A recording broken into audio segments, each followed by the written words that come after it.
Thank you for your report. We shall inform the troops of these developments and instruct them to proceed with the utmost caution should they encounter any survivors. Allow me to go and speak with the ones at the victor's spoils. They may be more willing to listen to a fellow Garlean and accept our offer of assistance. I pray you are right. And though I am loath to burden you any further, should there be an appropriate occasion to speak of Licinia and her sister, please do so.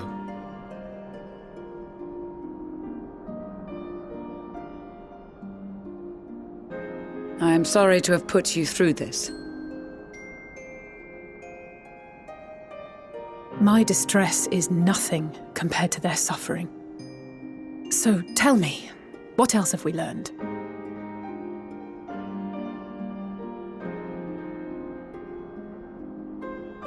As you may have already heard, we have succeeded in curing the members of the Popularis, Maxima identified. They have provided us with some intriguing insights into the current state of Garlemald.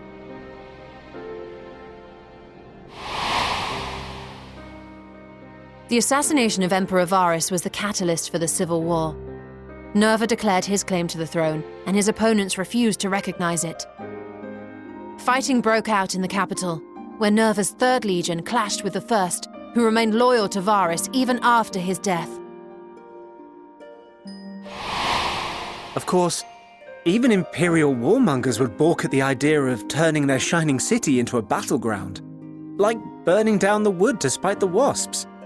Neither side would be so mad.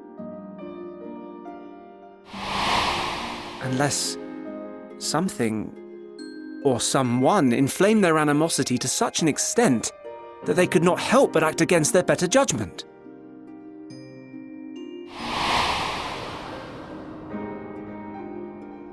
It brings to mind events at the Gimlet Dark, does it not? The Emperor's sudden withdrawal from the front lines, specifically. Nerva and his father, Titus, Varus's then political rival, took advantage of rumors that Crown Prince Zenos had been possessed by a demon. Elidibus, what better way to disparage your enemies than with the truth, or a close enough approximation? Indeed. But before their accusations could be substantiated, many of Titus's followers were silenced. While some were merely stripped of their status, others died under curious circumstances. One after another, suddenly and suspiciously. Again, Elidibus. Like as not, he had a hand in it. No evidence was found to implicate Varus, certainly. Nevertheless, Titus, Nerva, and the Third Legion would have judged it a brazen attempt by the Emperor to rid himself of his political enemies. And then, in the midst of this growing turmoil, Varus Sosgalvus is murdered.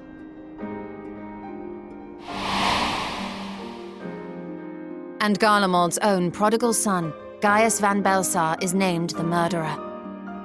Shortly thereafter, Nerva claims the right of succession, and in response, the First Legion claims the assassination was part of a coup d'etat orchestrated by Titus and Nerva.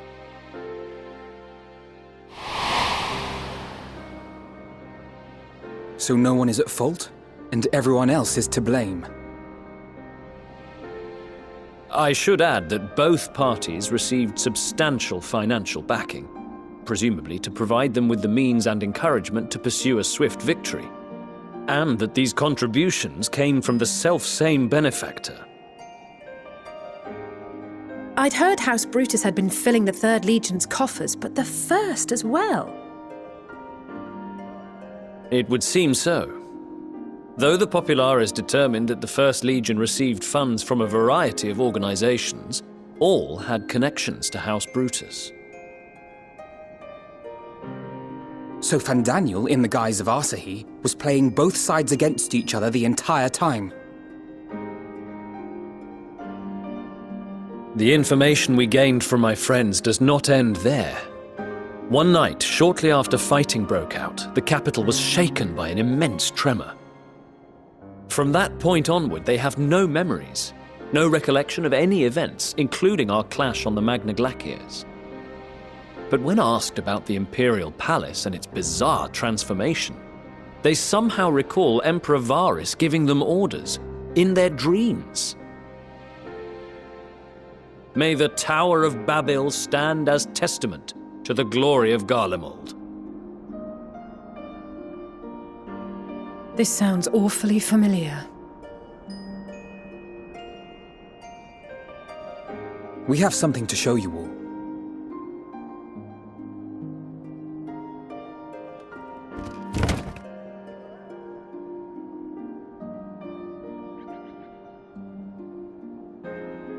Varus spoke to them through this radio.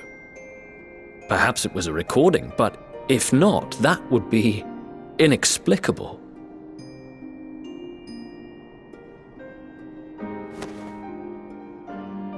We are of one mind, then.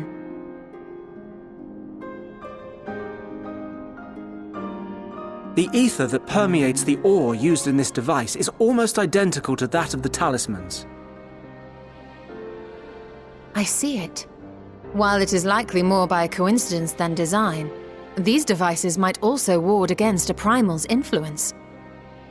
A picture is beginning to form. If the tremor felt throughout Garlemald was a wave of ether emitted by a primal, then while those within range would have been tempered, those huddled around a radio desperate for news concerning the Civil War would have been spared. No wonder Licinia kept it close. My friends! I must speak with you! A young man was caught trying to steal our supplies.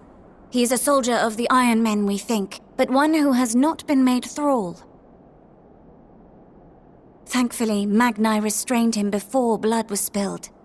The stranger is outside, if you wish to ask him questions. I think we do.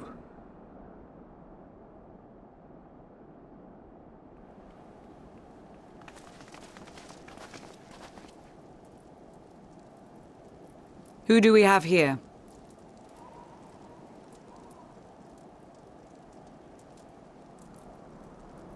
Garleans? Traitors to your homeland! Have you no shame?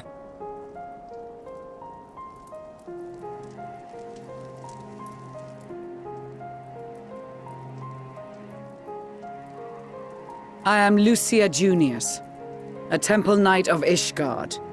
And you are? Iulus Pier Norbanus. And that's all you invaders will get from me. We are not here to invade Garlemald. Far from it. Like you, our allies in Eorzea and the Far East fight in defense of their lives and their loved ones even as we speak. But it is the people of Garlemald who have suffered most. This we know. And that is why we have come to offer you our aid, that we may unite against our common foe.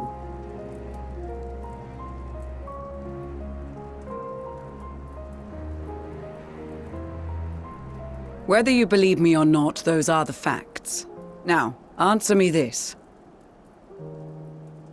Why would a proud soldier of the Empire be reduced to stealing? The situation must be dire indeed for you to go to such lengths.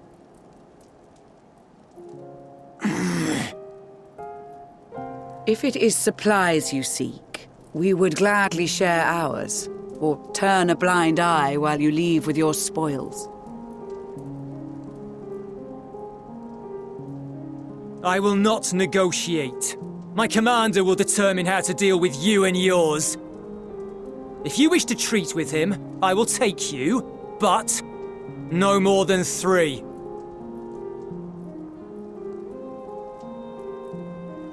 I don't much like the sound of that. But if we do accept his proposal, I suggest the 2 of us and...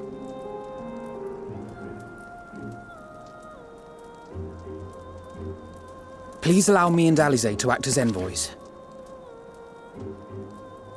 May I ask why? We have seen with our own eyes the hardships the Garleans face, how their futures and lives hang in the balance.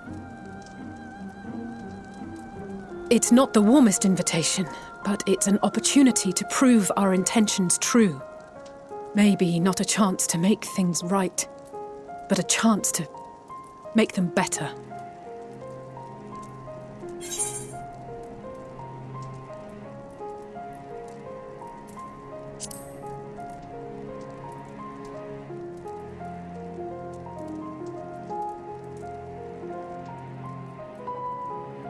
I can see that persuading you otherwise is a lost cause, but you will proceed with the utmost care.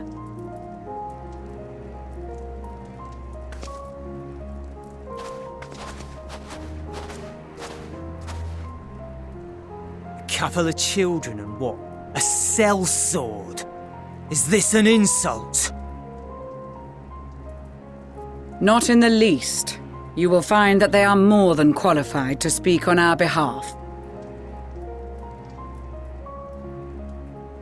There are many dangers on the road ahead. I will need that back.